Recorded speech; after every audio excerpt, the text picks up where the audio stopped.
Al fin, ya tenemos la lista oficial de los convocados de la selección peruana. La demora en la publicación de la lista de jugadores convocados fue notoria, y es comprensible entender por qué algunos jugadores quedaron excluidos y no los integraron en esta última lista de convocados. Juan Reynoso ha estado lidiando con un dolor de cabeza muy intenso. La incógnita que rodea cómo se llenará el vacío dejado por figuras tan importantes como jugadores que serían Carlos Zambrano, Cristian Cueva, Edison Flores, hasta uno de los nuevos que era Brian Reina, que se estaba volviendo importante dentro de la selección y ganando experiencia, es intrigante. Desde el pasado viernes se han producido varios acontecimientos. Iniciamos porque Reynoso, quien en su parte se empezó a volver paranoico, comenzó a sentirse vigilado y decidió construir una barrera para evitar que los espías observaran los entrenamientos de la selección nacional o incluso las casas cercanas. Esta situación es inédita. Y bueno, ahora sí, empecemos hablando por la lista de los convocados. Iniciemos por la parte de los arqueros. Como siempre, el único Pedro Galese irá como titular. Luego, su sustituto, su suplente de siempre, Carlos Cáceda, y el que ya lo venía luchando y venía persiguiendo esta convocatoria, y muy merecida, Renato Solís, como tercer arquero. Luego pasamos a hablar por la línea defensiva. En la parte de los defensas, Luis Advíncula regresa al plantel como lateral derecho después de haber estado ausente en los últimos partidos amistosos debido a una lesión que sufrió. Si bien es cierto que Advíncula parece estar en un muy buen momento en Boca Juniors, irónicamente su rol en el equipo no es exactamente el mismo en Boca Juniors como en la selección peruana.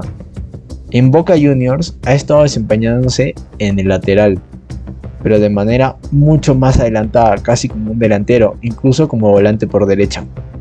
Sin embargo, no creo que Reynoso opte por sacar a Advíncula de la línea defensiva y posicionarlo mucho más adelante de lo normal, ya que aún necesita un extremo de alto nivel en esa posición, y eso debería ser como un reemplazo a Oliver Soné, que hasta el momento lamentablemente Soné no ha sido convocado porque aún no ha obtenido su DNI peruano y no está oficializado como peruano, un requisito que es necesario para representar a la selección nacional. Además, Perú considera que podría tener la opción de que Advíncula juegue en la misma posición en la que juega Boca si llega a haber un reemplazo como el que podría ser Oliver Soné, o que otro se concrete o haya un jugador que sea capaz de reemplazar ese espacio que es vital de Luis Advíncula. En caso de que Advíncula no pueda jugar, el reemplazo en esta convocatoria sería Gilmar Lora, que también ha sido convocado. Luego pasamos con Aldo Corzo, que había perdido su lugar en la selección desde que Reynoso asumió el cargo como entrenador. Bajo la dirección de Reynoso no ha tenido la oportunidad de jugar ni un solo minuto en los amistosos e incluso dejaron de convocarlo. Sin embargo, la demora en el proceso de Soné y la lesión de Lora han obligado a llamar a un jugador con experiencia, ya que ha quedado claro que Miguel Araujo no ha logrado convencer a nadie en esa posición. Hablando de Miguel Araujo, quien actualmente juega para el Portland Timbers de la MLS, también ha sido convocado. Siempre he expresado mi preferencia por Araujo como defensor central en vez de que lo pongan como lateral. Otro jugador convocado es Anderson Santamaría, que está volviendo a la selección, quien en mi opinión parece destinado a ser titular en ausencia de las figuras como Carlos Zambrano y Luis Abraham, quien juega para el Atlanta United. En cuanto a Alexander Callens, quien fue titular durante toda la última fase de la clasificación a Qatar 2022 en la temporada pasada, lo lógico sería que continuara siendo titular, pero algo ha sucedido con él desde entonces. Dejó la MLS para unirse al fútbol español, pero no ha tenido continuidad y ha sufrido numerosas lesiones en Girona. No lo tienen en cuenta y la falta de minutos podría afectar su rendimiento.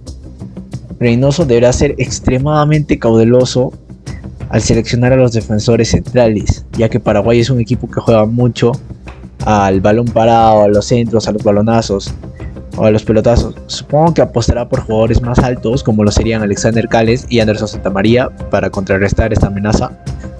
Y ya, en el lateral izquierdo no hay sorpresas, como siempre. Marcos López, quien además era el único peruano en esa edición de la Champions League representando al Feyenoord, es una elección lógica. Aunque Marcos López se coronó campeón en las últimas eliminatorias, no creo que sea el titular indiscutible, ya que también contamos con Miguel Trauco, cuya pierna izquierda es ideal para buscar pases dirigidos hacia la delantera, como por ejemplo lo hizo en las eliminatorias del 2018 jugando con Pablo Guerrero, que con esta fórmula que utilizó Perú tuvo éxito en las eliminatorias. Sin embargo, dado que no se ha producido una renovación evidente, no me sorprendería si sigamos apostando por él. Y bien, pasemos al centro del campo, donde encontramos a Renato Tapia. Hace tiempo que Tapia no ha sido considerado en Celta de Vigo. Otro jugador convocado es el volante Joao de Aguirre. Luego está Cartagena y también tenemos a Pedro Aquino, quien ya no juega en el América sino en el Santos Laguna. Esos tres jugadores podrían decirse que desempeñan roles similares en el campo, pero Reynoso ha dado indicios de su preferencia y es probable que incluso pueda optar por jugar con dos mediocampistas de contención. Además de esos tres habituales en la convocatoria, Jesús Castillo, exjugador de Cristal y actualmente juega en el Gil Vicente de Portugal, comienza la eliminatoria siendo llamada a la selección peruana. En cuanto a los mediocampistas versátiles, contamos con Yoshimar Yotun, quien defiende los colores actualmente del Sporting Cristal. No estoy tan seguro de que vaya a ser, titular en esta ocasión, ya que Reynoso podría preferir jugar con solo dos mediocampistas centrales en vez de tres. Sin embargo, Yotun sigue siendo un jugador habitual en la convocatoria, ya que no hay nadie que se acerque a su nivel, es indiscutible. No hay un sustituto claro para Yoshimar, quien tuvo algunos partidos menos destacados en la última fase de clasificación, lo que afectó mucho el rendimiento del equipo de Ricardo Gareca. Actualmente en el Sporting Cristal vemos a Yoshimar Yotun mucho más sereno y desempeñando un mejor juego dentro del campo. Esperamos que pueda ofrecer una versión mucho mejor a la que se vio en los últimos partidos de la era Gareca. Otro jugador que está bajo presión para mejorar es Sergio Peña. Hace tiempo que Peña no ha tenido un buen partido con la camiseta peruana. En su momento, Peña se perfilaba como un prospecto muy prometedor en el centro del campo, pero ha ido perdiendo terreno. En la actualidad, Peña está viviendo su mejor momento a nivel de club con el Malmo, y esperamos que pueda llevar esa consistencia y ese desempeño a la selección peruana. Otro de los jugadores habituales en la convocatoria es Cristian Cueva, quien juega en Alianza Lima, pero lamentablemente no ha sido convocado ya que ha sufrido una fatiga muscular. Ante su ausencia, no sería sorprendente que veamos a Canchita González siendo su reemplazo en el equipo de Reynoso. Ahora centrémonos en la gran sorpresa del medio campo y en la gran promesa del Perú, que es Piero Quispe. La razón por la que digo sorpresa es porque ha recibido su primera convocatoria oficial dentro del equipo nacional. Quispe es un jugador muy habilidoso que juega también en la posición de Cueva y también ha demostrado todo su talento en la Copa Sudamericana. Y a pesar de que algunos seguidores se quejan de su falta de regularidad, es innegable que es uno de los mayores talentos de la liga peruana. Por esta razón, Reynoso se vio obligado a convocarlo. A partir de ahora, y considerando que jugadores como Flores, Cueva y Brian Reina ya no son opciones, ya que están lesionados, parece que Piero Quispe debería tener una oportunidad de sumar minutos en estos dos partidos contra Paraguay y Brasil. Y por último, pasemos a la zona de los delanteros, de los atacantes, de los matadores. Encontramos ahí a André Carrillo en la última etapa, quien tomó una decisión controvertida al unirse a la Alcacía de la segunda división árabe. Pero en mi opinión, Carrillo debe ser uno de los jugadores que seguramente va a ser titular indiscutible, al menos en este inicio de eliminatorias. Su experiencia y sobre todo su historial en enfrentamientos contra Paraguay deben ser motivos suficientes para que comience como titular en Asunción. La incógnita radica si lo ubicarán como lateral derecho o como segundo delantero, acompañando al que debería ser el nuevo referente o a Pablo Guerrero. El número 9, que es Pablo, regresa a la selección nacional y volverá a portar el brazalete capitán. Pablo, ahora con la Liga de Quito, ha avanzado a las semifinales de la Copa Sudamericana. Aunque solo ha marcado un gol en 9 partidos con su nuevo equipo, en la tanda de penales ante Sao Paulo, Pablo asumió la responsabilidad de patear el primer penal y para llevar a su equipo a la clasificación. Y debido a la lesión de la Padula, quien no estará presente en los primeros 6 partidos de este año, Pablo Guerrero aparece como una esperanza a pesar de que la mayoría no cree que llegará al final de la eliminatoria. Pablo Guerrero tiene casi ya 40 años y lamentablemente no ha vuelto a ser el mismo delantero que alguna vez lideró el ataque peruano. Otro de los delanteros convocados, y este sí creo es una sorpresa, es Raúl Ruiz Díaz, quien ha sido uno de los consentidos de Juan Reynoso. Aunque en los últimos tiempos Ruiz Díaz ha perdido protagonismo al ser el Sanders, Reynoso sigue confiando en él y lo convoca a pesar de que su rendimiento discreto en Estados Unidos.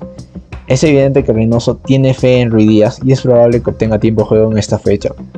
También tenemos a Alex Valera, quien probablemente sea el mejor delantero peruano de la liga en este momento, lo que justifica su convocatoria desde Universitario de Deportes. Además también está Polo, un jugador que Reynoso ha estado siguiendo desde la primera convocatoria y que finalmente ha sido incluido en la lista final. Por último, mencionemos al recién llegado Joao Grimaldo, otra de las sorpresas, otro chibolo que juega muy bien, uno de los nuevos convocados. Grimaldo parece tener las condiciones para jugar de titular sin problemas. Sería una decepción si no lo vemos entrar al campo al menos a sumar minutos. A pesar de sus 19 años, ha demostrado que no se intimida en el campo, aunque a veces toma decisiones equivocadas. No pareciese que le quemara la pelota o que jugara con miedo. Tiene habilidades para abrir partidos, algo que Perú necesita muchísimo, a diferencia de otros países. Y bueno, Grimaldo aún no está completamente maduro para la selección nacional, pero sí es talentoso, puede demostrar en el campo y ciertamente lo es. Veo muchas más oportunidades para que juegue en comparación con Quispe o con Justin Alarcón, que son otros de los nuevos convocados. Grimaldo se presenta como la gran esperanza de Perú para el inicio de las eliminatorias. Tenemos muchas razones para ilusionarnos ahorita con la clasificación peruana. Sin embargo, lamentamos las lesiones de Cristian Cueva y Flores, a pesar de que no estaban en su mejor momento tampoco. Ambos son jugadores muy importantes para la selección peruana. En cuanto a Brian Reina, también es lamentable su ausencia, ya que era una pieza clave en este nuevo proceso y se perfilaba como titular, con la oportunidad de destacar en un alto nivel para atraer la atención de equipos extranjeros. Y con todo esto, ojalá Perú asuma y Reynoso asuma las mejores decisiones para enfrentar al equipo paraguayo y a Brasil aquí en casa. Y lo mejor que yo creo que se podría sacar de esta fecha doble serían 4 puntos. Tendríamos que ganarle a Paraguay en Asunción y venir aquí e intentar empatar contra Brasil. Y bueno, eso es todo. Si te ha gustado el video, por favor compártelo, suscríbete, dale like, así me ayudas y me motivas a seguir subiendo contenido. Y ya.